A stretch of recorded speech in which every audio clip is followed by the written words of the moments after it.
Hi friends, అందరికీ నమస్కారం. అంజలి కథలకి స్వాగతం.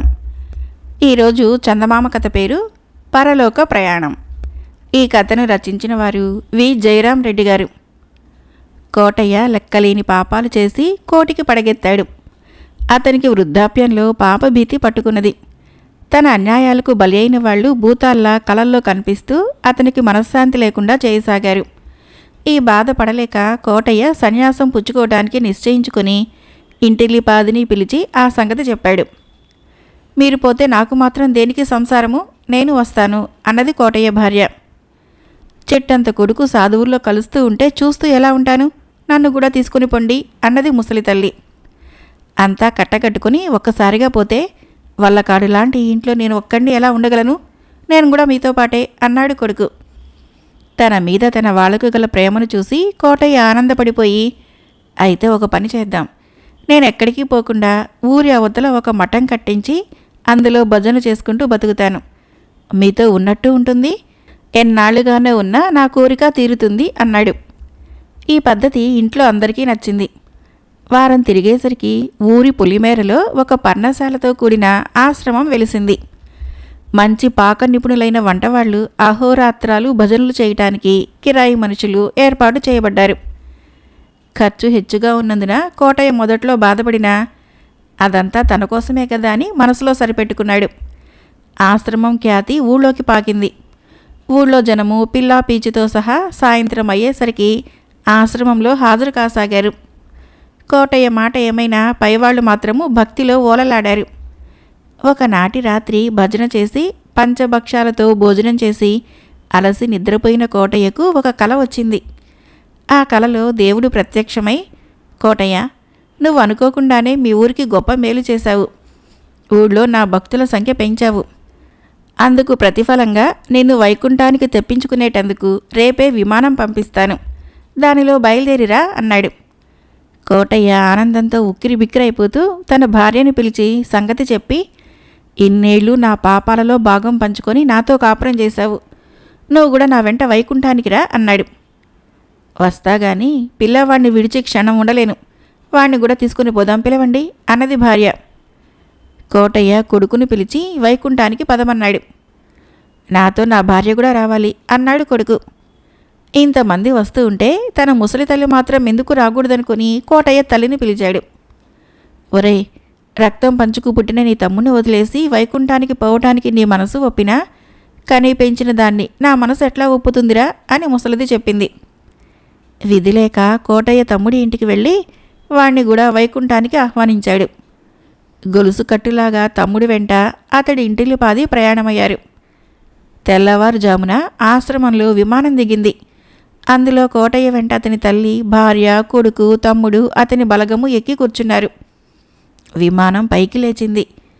విమానంలో ఇంతమంది ఎక్కి కూర్చున్నాం కదా, ఇది మొయ్యగలదా అని కోటయ్య అనుమానిస్తూ ఉండగానే ఆకాశంలో విమానము అటు ఇటు ఒరగసాగింది.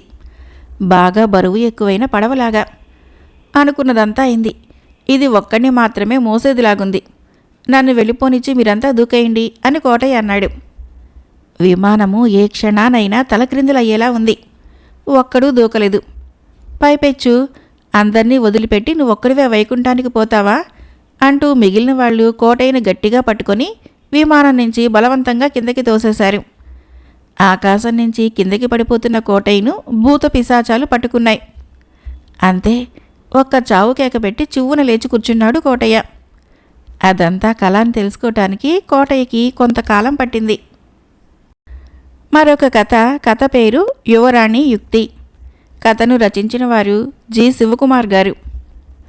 విదర్భ దేశపు యువరాణి రత్నమంజరి ఒకసారి తన చలికత్తెలతో వనవిహారానికి పోయి అక్కడ ఉన్న కొలనులో స్నానం చేసింది. అటు వచ్చినప్పుడల్లా ఆమె ఆ కొలనులో స్నానం చేస్తూ ఉండేది. స్నానం చేసే ముందు ఆమె తన నగలన్నీ తీసి ఒకచోట పెట్టింది. జలకాలాడి ఆమె గట్టు మీదకి వచ్చి తన నగలు తిరిగి ధరించేటప్పుడు తన చిటికెన వేలి రవ్వల ఉంగరం పోయినట్లు తెలిసింది. ఇలా ఇదివరకెన్నడూ జరగలేదు. ఆ ప్రాంతానికి పైవాళ్ళెవరూ రావటానికి వీలేదు. యువరాణి స్నానం చేసేదాకా అటుకేసి ఎవరూ రాకుండా చూడటం ఆమె చెలికత్తెల పని. అందుచేత ఉంగరాన్ని దొంగిలించినది చెలికత్తెలలో ఒకతై ఉండాలి. ఈ పని చెలికెత్తలందరూ కలిసి చేసి ఉండటం అసంభవం. వాళ్ళందరూ యువరాణి కోసము ప్రాణాలు ఇయ్యగలిగిన వాళ్ళు.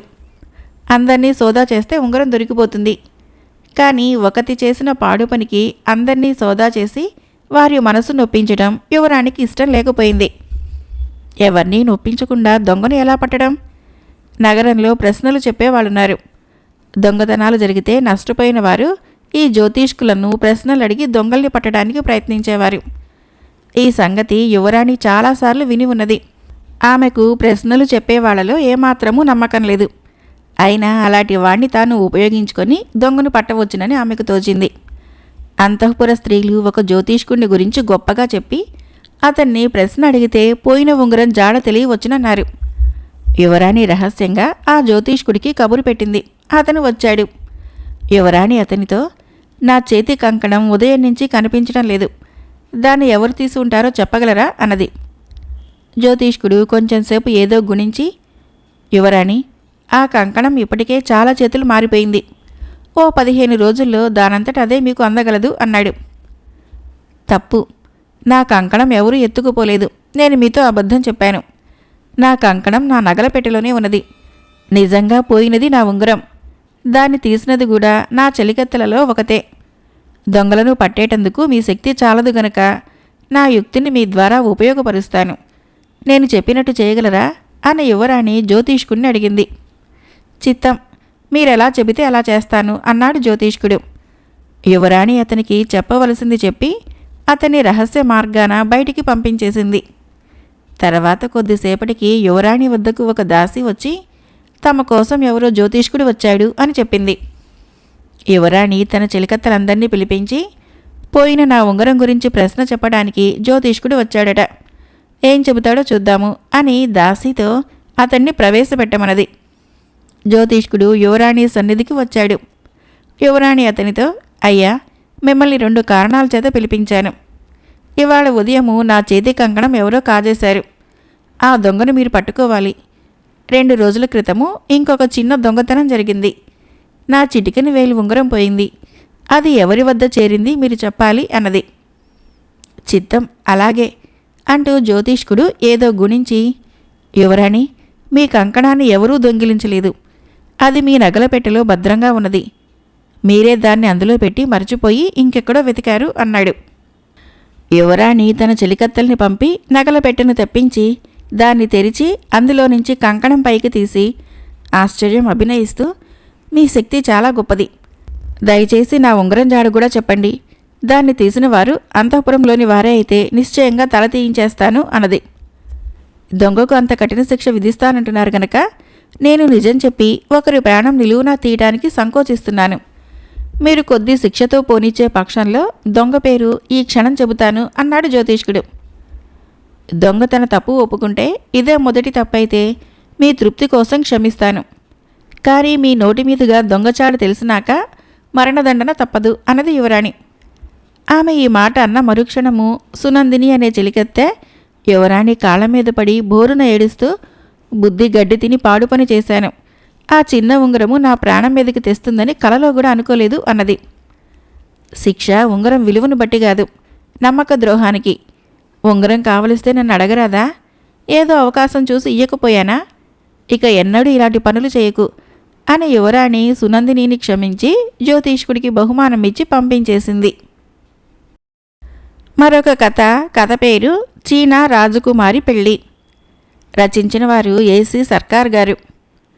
చాలా కాలం క్రితము చీనాలో ఒక రాష్ట్రానికి ఒక రాజు ఉండేవాడు. అతనికి ఒక మనవరాలు తప్ప మరెలాంటి బంధువులు లేరు. రాజు మనవరాలు శుచి 3 ఏళ్ల పిల్ల అయి ఉండగా ఆమె తల్లిదండ్రులిద్దరూ పోయారు. ఆమెను రాజు ఎంతో ప్రేమతో పెంచి పెద్ద చేశాడు. శుచి గొప్ప సౌందర్యవతి మాత్రమే గాక అన్ని విద్యల్లోనూ ఆరితేరింది. సింహాసనానికి ఆమె వారసురాలు. ఆమెకు 16 ఏళ్లు నిండగానే రాజు ఆమెకి వివాహం చేయ తలపెట్టాడు.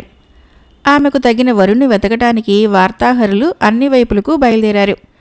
ఆమెతో పాటు రాజ్యాన్ని కూడా చేజెక్కించుకోవాలని దేశంలోనే అనేక మంది యువకులు ఆరాటపడ్డారు.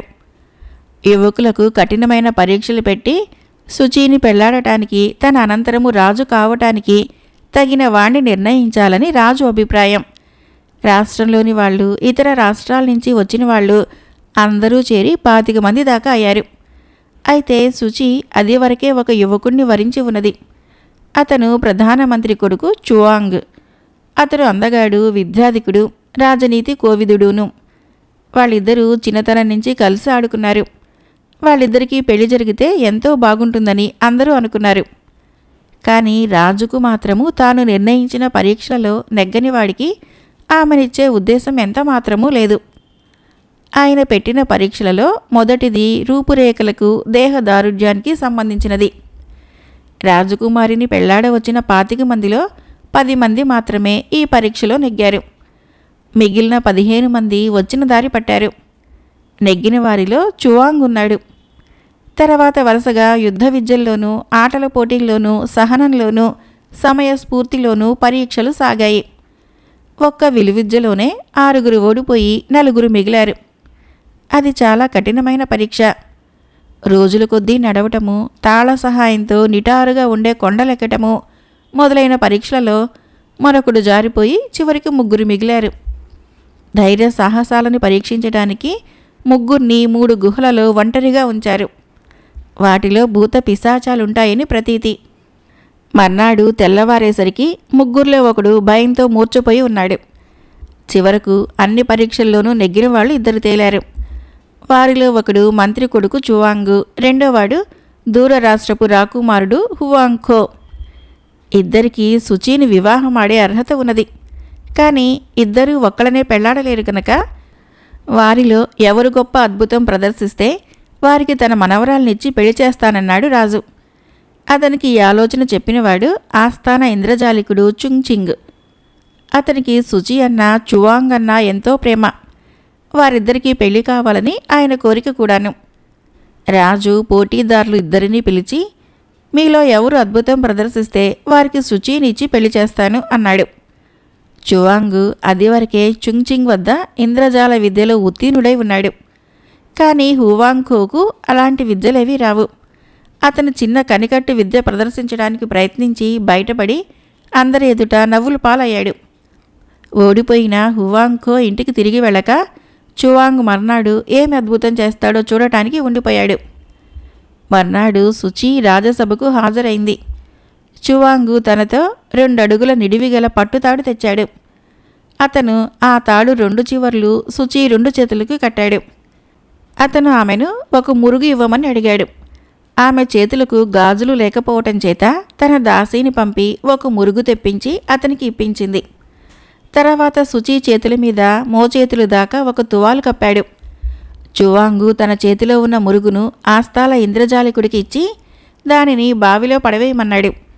చుంగ్చింగు కొందరిని వెంటబెట్టుకుని వెళ్ళి మురుగు బావిలో వేసి తిరిగి వచ్చాడు.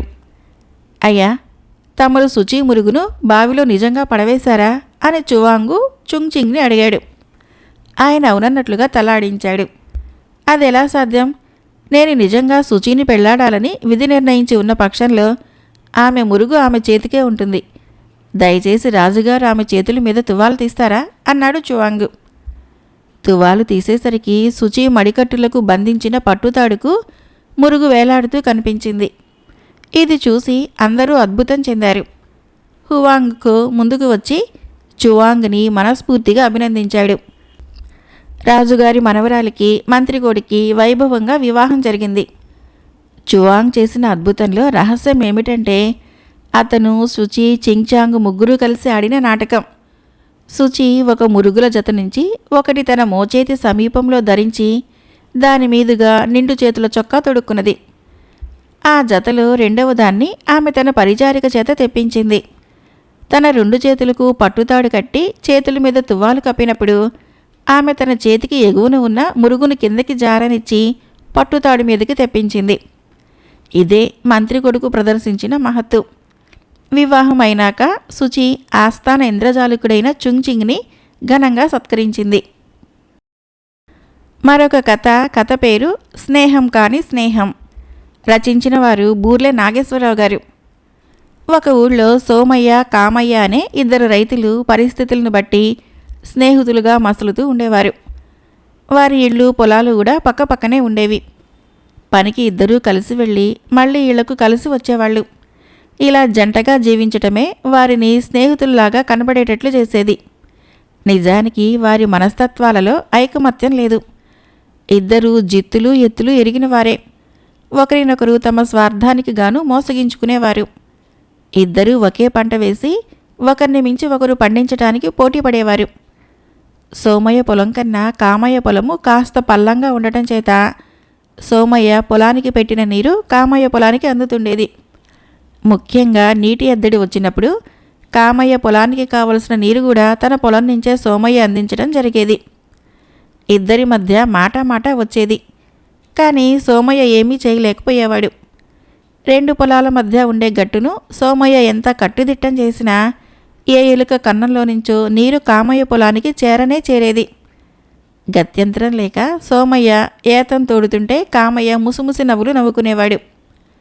క్రమంగా ఇద్దరి మధ్య మాటలు తగ్గాయి. ఎవరి పని వారు మౌనంగా చేసుకునేవారు. ఒకసారి ఇద్దరూ మొక్కజొన్న వేశారు. పంట చేతికి వచ్చే సమయంలో ఇద్దరూ తమ పొలంలో మంచలు వేసుకుని కాపలా కాయసాగారు. చలి రోజులు. ఒక రాత్రి మరీ చలిగా ఉన్నది. తన పొలానికి కూడా కామయ్యే కాపలా కాసేటట్టు చేయాలని సోమయ్యకు అనిపించింది. వెంటనే అతను గడ్డితో ఒక మనిషి బొమ్మ చేసి దానికి తన చొక్కా ధోవతి కట్టి మంచం మీద నిలబెట్టి కంబలి కప్పుకొని తిన్నగా ఇంటికి వెళ్ళి పడుకున్నాడు. ఇలా రోజు అతను రాత్రంతా తన మంచం మీద బొమ్మను నిలబెట్టి తెల్లవారుజామున దాన్ని దించేవాడు. అది బొమ్మ అని తెలియక సోమయ్యతో పోటీ పడుతున్నాననుకొని కామయ్య తెల్లవార్లు మేలుకొని రెండు పొలాలకు కాపలా కాస్తూ వచ్చాడు. కొద్ది రోజులు గడిచినాక కామయ్య పెళ్ళాము సోమయ్య రాత్రిళ్ళు ఇంట్లో పడుకుంటున్న సంగతి పసిగట్టి సోమయ్య వెచ్చగా ఇంట్లో పడుకుంటున్నాడు. ఈ పొలం కాపలా పని నీకే పట్టినట్లున్నది అన్నది. కామయ్య తన పెళ్ళాం మాట నమ్మక, కలగంటున్నావా ఏంటి? తెల్లవార్లు నేను సోమయ్య ఒకరినొకరు చూసుకుంటూ కాపలా కాస్తున్నాం. వాడి మీద పోటీ పడే నేను అసలు ఇంటికి రావటం లేదు అన్నాడు. కానీ కామయ్యకు ఒక ఆలోచన తట్టింది.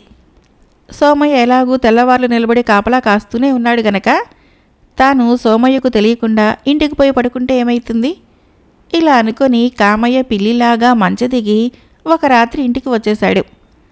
అయితే అతనికి సోమయ్య ఇంట్లో నుంచి మగ గొంతు నవ్వటం వినిపించింది. అది సోమయ్య గొంతే. అతగాడు ప్రతిరోజు ఇంట్లోనే ఉంటున్నాడని నేను చెబితే నువ్వు నమ్మలేదు. ఇప్పుడైనా తెలిసిందా అన్నది కామయ్య భార్య. నీ మొహం. సోమయ్య మంచం మీద నిలిచి ఉండటం నేను వచ్చేటప్పుడు కళ్ళారా చూశాను. ఉండు, వాణ్ణి పిలుచుకుని వచ్చి ఈ వ్యవహారం అంతా తెలుస్తాను అంటూ కామయ్య పొలానికి పరిగెత్తుకొని పోయి, ఒరే సోమయ్య, ఒక్కసారి ఇంటికి పోయి నీ ఇంట్లో ఏం జరుగుతున్నదో చూడు అని కేకపెట్టాడు. మంచం మీది గడ్డి బొమ్మ కదలలేదు.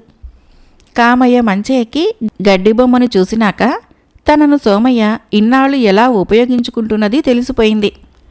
కామయ్యకు ఏడుపు వచ్చింది. తన భార్య నిజం చెప్పినా తాను తెలుసుకోలేదు. ఇప్పుడు ఒకటే మార్గం. ఇన్నాళ్ళు సోమయ్య చేసిన పని తాను అంతకు ముందు నుంచే చేస్తున్నట్లు సోమయ్యను నమ్మించాలి. కామయ్య తాను కూడా ఒక గడ్డి బొమ్మను తయారు చేసి దానికి బట్టలు తొడిగి తన మంచం మీద నిలబెట్టి ఇంటికి వెళ్ళి పడుకున్నాడు. సోమయ్యలాగే తాను కూడా తెల్లవారే ముందు పొలానికి వెళ్ళి బొమ్మను దించేసేవాడు. పంట కోతకు వచ్చేదాకా రెండు పొలాలకు గడ్డి బొమ్మలే కాపలా కాశాయి. ఒకరోజు అర్ధరాత్రి వేళ దొంగలు వచ్చి రెండు మంచల మీద కాపలా వాళ్ళు ఉన్నట్లు భ్రమపడి వాళ్ళు ఎప్పుడు నడుం వాల్చితే అప్పుడు పంట దోచుకుందామని నక్కి కూర్చున్నారు. కోళ్లు కూసేవేళ సోమయ్య కామయ్య వచ్చి మంచల మీదకి ఎక్కి బొమ్మల్ని దించి వాటి స్థానంలో తాము నిలబడటము దొంగల కంట పడింది. అసలు సంగతి తెలిసింది కనుక మర్నాడు రాత్రి దొంగలు వచ్చి రెండు పొలాల పంట నిశ్చింతగా కోసుకొని పోతూ పోతూ కామయ్య మంచం మీద బొమ్మను తీసుకునొచ్చి సోమయ్య మంచం మీద ఉన్న బొమ్మకు ఎదురుగా పెట్టి రెండు బొమ్మల తలల్లోనూ కర్రబెండ్లు దూర్చి వాటికి నిప్పు అంటించి వెళ్ళిపోయారు. మరికొంతసేపటికి కామయ్య వస్తూనే తన బొమ్మ సోమయ్య మంచం మీద ఉండటము, రెండు బొమ్మలు చుట్టలు కాల్చుకుంటూ మాట్లాడుతున్నట్లు ఉండటము చూసి దడుచుకొని ఇంటికేసి పరిగెత్తసాగాడు. అతనికి దారిలో సోమయ్య ఎదురై, ఏమైంది కామయ్య, దొంగలు పడ్డారా అని అడిగాడు. కామయ్య తాను చేసిన మోసం చెప్పేసి రెండు బొమ్మలు మాట్లాడుతూ మంచం మీద కనిపించిన మాట బయటపెట్టాడు. ఇద్దరూ అయోమయంలో పడి పొలానికి వచ్చి కళ్ళారా చూసి అదేదో దెయ్యాల పని అనుకున్నారు. వాళ్ళు చూస్తూ ఉండగా 2 బొమ్మలు ఒక్కసారిగా తగలబడసాగాయి. సోమయ్య కామయ్యలిద్దరూ ఒకరినొకరు వాటేసుకుని బావురుమన్నారు. మరికొంచెం సేపటికి తెల్లవారింది. పంటంతా దొంగల పాలైనట్లు తెలిసింది. మన అతి తెలివికి తగిన శాస్తే జరిగింది అన్నాడు సోమయ్య. ఇక ఎన్నడూ మనము ఒకరినొకరు మోసం చేసుకోవద్దు అన్నాడు కామయ్య. ఇద్దరి మధ్య నిజమైన స్నేహమే ఉంటే 2 పొలాలకు రోజు విడిచి రోజు ఒకరు కాపలా కాసి రెండో వాళ్ళ ఇంట్లో హాయిగా పడుకునే పని. పంట కూడా పరాయి వాళ్ల పాలు కాకపోను అనుకున్నారు ఇద్దరు. కథ అయిపోయింది. ఫ్రెండ్స్, నా కథలు నచ్చినట్లయితే మన ఛానల్ని తప్పకుండా సబ్స్క్రైబ్ చేయండి, లైక్ చేయండి, షేర్ చేయండి, కామెంట్ చేయండి.